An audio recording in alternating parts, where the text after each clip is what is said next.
Welcome guys. आज की इस वीडियो में हम 3 आइडेंटिकल क्रॉस कैंडलस्टिक पैटर्न की बात करेंगे। सबसे पहले हम ये देखेंगे कि जो पैटर्न है हमें चार्ट्स के ऊपर कैसा दिखाई देगा। उसके बाद हम इसकी फॉर्मेशन में किन किन बातों का ध्यान रखना है उस चीज़ को डिस्कस करेंगे।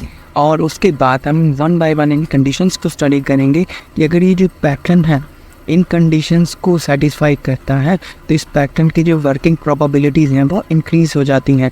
इस पैटर्न की वर्किंग प्रोबेबिलिटीज़ इंक्रीज़ होने का मतलब है कि ये पैटर्न बनने के बाद एक डाउन टर्न शुरू हो सकता है, उस चीज़ के चांसेस बेटर हो जाते हैं या इंक्रीज़ हो जाते हैं। ओके, तो सबसे पहली बात है ये एक बेरिश रिवर्सल पैटर्न है। बेरिश रिवर्सल पैटर्न कहने का मतलब कि इसके बनने से पहले अप ट्रेंड होगा और इसके बनने के बाद जो है एक डाउन ट्रेंड शुरू हो सकता है, यानी कि ट्रेंड रिवर्स हो सकता है। यानी कि ट्रेंड जो हमारा अप ट्रेंड था यहाँ पे, इसके बनने के बाद डाउन ट्रेंड में रिवर्स हो सकता है। ओके, तो चलिए शुरू करते हैं वीडियो को। सबसे पहले देखते हैं दिखाई कैसा देता है।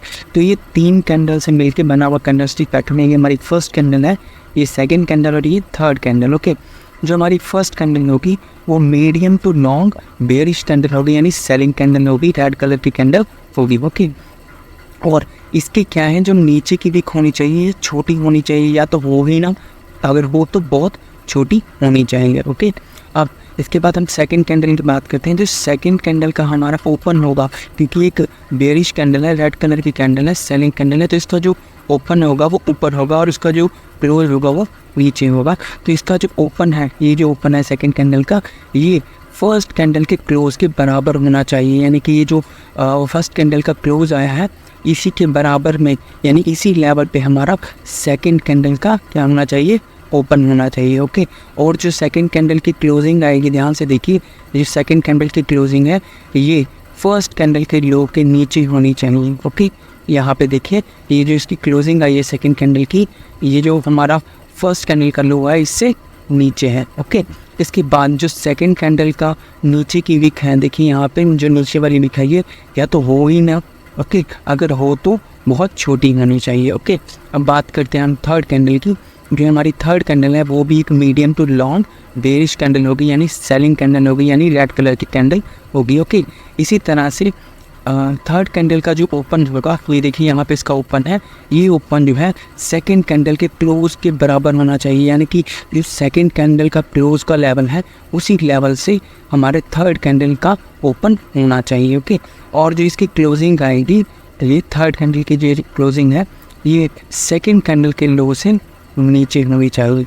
यहाँ पे देखिए ना, ये जो इसकी क्लोजिंग आई है ये हमारे सेकेंड कैंडल का जो लो है उससे नीचे आई है। ओके, और क्या ध्यान रखना हमने, ये जो लो बनाएगी या नीचे वाली जो विक है इस थर्ड कैंडल की, ये बहुत छोटी होनी चाहिए या होनी ही नहीं चाहिए। ओके, और एक चीज़ इस पैटर्न में हमें ध्यान रखनी है कि इन तीनों कैंडल का जो साइज़ है वो सिमिलर होना चाहिए। अब बात करते हैं हम इन कंडीशंस की, अगर ये जो पैटर्न है इन कंडीशंस को सेटिस्फाई करेगा तो इस पैटर्न की वर्किंग प्रोबेबिलिटीज़ जो है एनहांस हो जाएंगी, यानी कि ट्रेंड रिवर्स होने के चांसेस, डाउनवर्ड जो डाउन ट्रेंड शुरू होने के चांसेस अब स्ट्रॉन्ग हो जाएंगे। ओके, तो चलिए फर्स्ट पॉइंट देखते हैं। 3 identical cross pattern works better when formed at the top of an up trend. अब इसका मतलब क्या है, ध्यान से देखो, यहाँ पे पहले अप ट्रेंड था और अप ट्रेंड के टॉप पे जाके हमें अगर ये पैटर्न बनता हुआ दिखाई दे, इसके बाद जो है एक डाउन ट्रेंड शुरू होने के, यानी कि ट्रेंड रिवर्स होने के, यानी अप ट्रेंड से डाउन ट्रेंड आने के जो चांसेस है वो बेटर हो जाएंगे। ओके, हम बात करते हैं second point two. 3 identical cross pattern works better when formed eight और नियर की रेजिस्टेंस जोन। मान लीजिए यहाँ पे कोई एक स्ट्रॉन्ग रेजिस्टेंस जोन थी, उस रेजिस्टेंस जोन के पास अगर ये पैटर्न बनता है तो भी इस पैटर्न बनने के बाद एक डाउन ट्रेंड शुरू होने के, यानी ट्रेंड रिवर्स होने के चांसेस बेटर होंगे। ठीक, अब बात करते हैं थर्ड पॉइंट की। When each of the 3 bearish candle in the identical 3 cross pattern forms with increasing volume, it significantly boosts the pattern reliability and working probability. इसका मतलब क्या है, अगर इन दोनों कैंडल का जो वॉल्यूम है बढ़ते क्रम में कहने का मतलब एक एग्जांपल लेके समझाता हूँ। मान लीजिए फर्स्ट कैंडल के लिए वॉल्यूम की वैल्यू 20 थी, सेकंड के लिए 40 हो गई और थर्ड के लिए 80 हो गई, यानी कि first to third candle volume increase कर रहा है तो इस पैटर्न की वर्किंग प्रोबेबिलिटीज़ इंक्रीज़ हो जाएंगी, यानी कि पैटर्न बनने के बाद डाउन ट्रेंड शुरू होने के चांसेस बेटर हो जाएंगे, यानी ट्रेंड रिवर्स होने के चांसेस और ज़्यादा बेटर होंगे। यानी कि पहले अप ट्रेंड था तो ये पैटर्न बनने के बाद जो है डाउन ट्रेंड शुरू होने के चांसेस और ज़्यादा इंक्रीज हो जाएंगे। ओके, अब बात करते हैं हम फोर्थ पॉइंट की।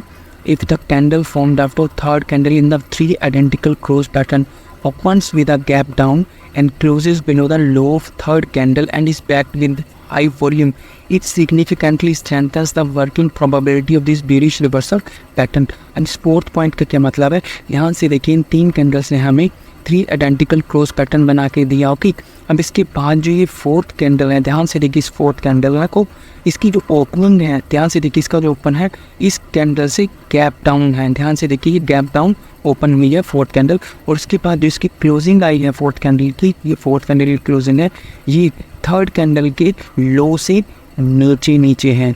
ओके, तो अगर इस कैंडल के लिए वॉल्यूम भी हाई हो उस फोर्थ कैंडल के लिए, तो यहाँ से डाउन टर्न शुरू होने के चांसेस इवन बेटर हो जाएंगे और ज़्यादा स्ट्रॉन्ग हो जाएंगे।